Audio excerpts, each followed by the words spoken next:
บายดีพ่อแม่พี่น้องหมดทุกคนเด้อมื้อนี้หันสิลงสวนเฮ็ดนานพักข้างบักทั่วบักแตงเพราะว่ากะไว้เบิ่งเดือนก่อนได้ซ้ำหนึ่งแล้วก็ได้ว่ามื้อนี้หันอากาศดีเดือน2วันที่27แรงวันศุกร์เนาะมีเวลาแล้วก็ได้มาลงหัวลงสวนสิเอาแนวผักสลัดแล้วก็มะพริกมะเขือมะแตงลงปลูกที่กะไว้เดือนก่อนได้ไงเติบได้พี่น้องแนวผักสลัดนี่แล้วก็แนวมะทั่วมะแตงนี่มันแนวมะเขืออันนั้นมะเขือข้างโคบใหญ่เติบแล้วส่วนนี้มันกะไว้เด้ตรงอันกาในมันสะกอนเดี๋ยวจึงคอยเอาลงกระป๋องหน่อยให้มันนี่ในบักแตงได้สิใส่กระป๋องมันนี่เฮ็ดเป็นกระปุกเดียวกันเลยในบักถั่วแล้วจึงคอยแยกเอามันกระถังสิกาใส่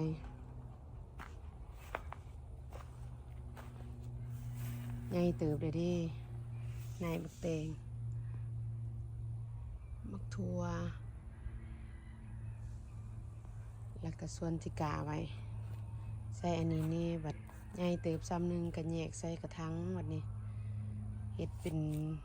อันนี้ของไผของมันจังบ่ทีกันในบักเพชรสีแยกใส่กระถังอีกต่างหากแบบซุ่มนี่บางเทื่ออากาศบ่หนาวก็มีเดือน3ก็สิลงเอาลงปลูกน้ำส่วนหนึ่งพักกับบ่มีหลายดอกพี่น้องปลูกไว้ซ้ำหนึ่งพอได้เก็บกินปลูกผักบัวผักเทียมอันผักอีคู่ผักกาดผักซี่หวานไว้อยู่ในฮะบ่หลายปานใดนี่แม่นสิปลูกสักปลูกผักสลัดส่วนนี้มันสิเสียหญ้าอีกได้นี่เสียหญ้าให้ข้างหมกทั่วหมกแตงสิปลูกแนวละเล็กละน้อยเพราะอะไรอันนี้ให้มันผสมผสานเพราะอะไรเก็บมีข้างหมกทั่วเฮ็ดใหม่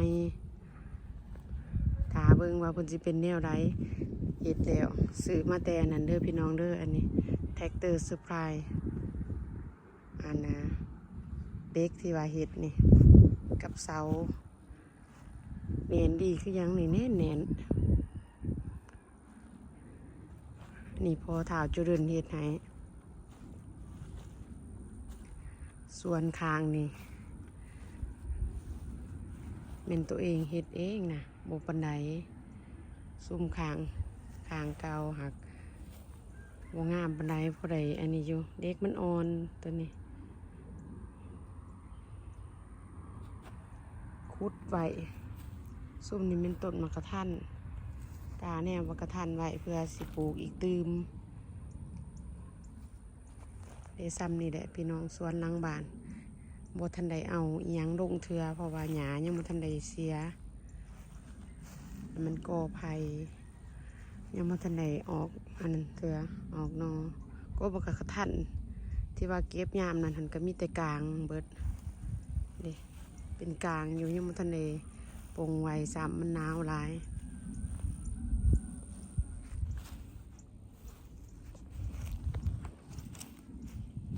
แต่กลางมีใบบ่ทันปลงหมากตามปกติเดี๋ยวหมากเป็นได้หลายนะจะหน่อยหอดยามนะยามนี่แหละเบิดสภาพเลย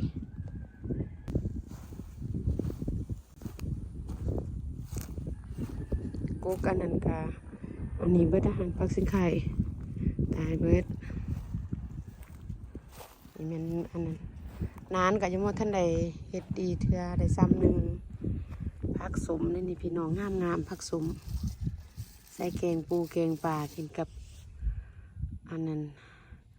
กินกับก่อยกับลาบปกติแล้วมี2 เงาแม่ปลาเพิ่นขอไปเงาหนึ่งแต่ปีนี้สิขยายเพราะว่าหลายคนก็อยากได้บ่ได้แบ่งกันปลูกปัญหายังเสื้อแนวมันไหวสู้กันเก็บกินเด้พี่น้อง อ่ะมานี่อัปเดตให้เบิ่งเด็กน้อยแล้วสิไปขุดสวนโตเสียหญ้าโตอยู่หันเด้อพี่น้องเด้อมื้อหน้าสิทายให้เบิ่งอีกเด้อขอบใจหลายๆเด้อเขามาเบิ่งมาหาส้มตอนนี้ก็สิลงขุดสวนโตอีกสักก่อนจากเด็กจากน้อยขอบใจบาย